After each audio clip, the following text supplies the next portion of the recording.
Battery Energy Management. 1. Go to Home page. 2. Tap the 3D scene diagram.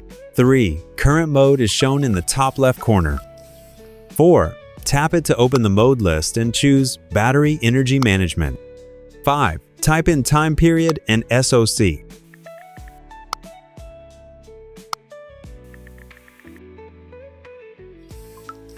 In the battery management mode, 3 functions are available for selection.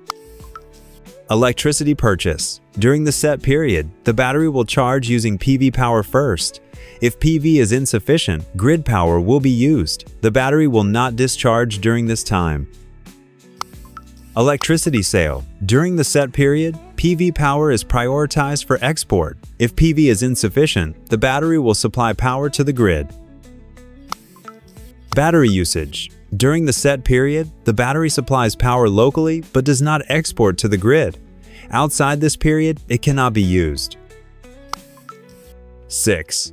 Save, and then tap Confirm to switch into Battery Energy Management mode, and you will see Successful Operation Note.